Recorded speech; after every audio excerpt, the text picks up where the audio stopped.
मोनबायबो नामा नोंसिना लकेसना? जोङो दिनै बेरायनो नागिरदों। ओरैबायदि मोनसे गोजोननाय मोन्दों आरो ओमफ्राय डिफारेन्सखौ बेल' मोन्दों जोङो। क'क्राझारनि जे साहा बागान मानसिफोर बेरायनाय नुयो नाथाय नैबेहाय बांद्राय बेरायनायखौ नुनो मोनो। अच्छा हिया पूरा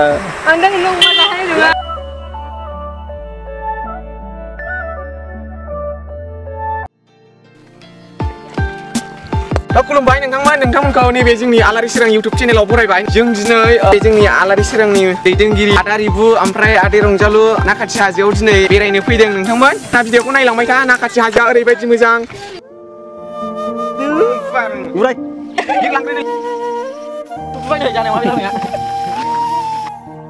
जों थांनो फैनाया खाफै जानोसोमोन। जों थांखागोन खाफै जानांगौ जों जेनखाया। थेख्रे बर' दिनै नाखाथियाव आं सेकेन्ड टाइम फैदों। मानो होनबा फार्स्टआव जोङो नभेम्बर जाबायमोनदां। नभेम्बराव जोङो साइकेलजों फैदों रायजोफोर। ओमफ्राय लामाया बेजों नङामोनदै आङो गोरोन्थिजोंसो लाबोफ्लांबाय। बेबायदि अन्थाइ थाफायाव जिरायनानै मोननानै ओरैबायदि समायना जायगा ओरैबायदि माने साइलेन्ट गोसोफ्रा दाख्लैसिमाव बिराद दरसिमोन।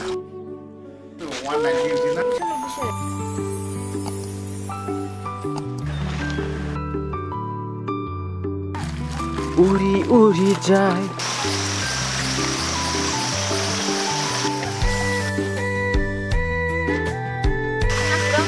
मा कल गाज्रि जादों न'आव?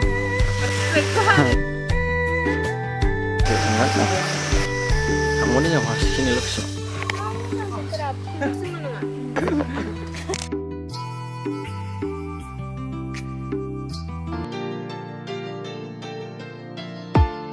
खेराइ रिजर्ट बेखौ मोनलांनायलाय मेलाफ्राव नुनानै बिराद गाखोनो आफसोस जायो। दिनै गाखोनायथारसै आदा खुलुमबाय। दाब्बा थालांगोन आरो नोंस्रा जमानि। जोंना सिस्कन पिज्जा मोनसे ओमफ्राय मार्गारिटा पिज्जा मोनसे। ओमफ्राय प्राइसफ्रा माबायदि? प्राइसआथ' 350 आंथ' दासो रुथि गरसेल' मोनजादों। ओमफ्राय आंना ओंख्रियानो 300 थाखानि 300 थाखा। फाग्ला खायजायसो मोननैजों 700 नामा? जिबनाव माब्लाबाबो बिदि जाफेरनो रोङाखैमोन आरो दिनै फार्स्ट टाइम गामिनि गथ'सिखा नालाय जोंनो 10-20 थाखानियानो उदै बुङो। आरो 300 थाखा राखिन गाहाम मास मोनसेनिखौ दिनै जाखांबाय।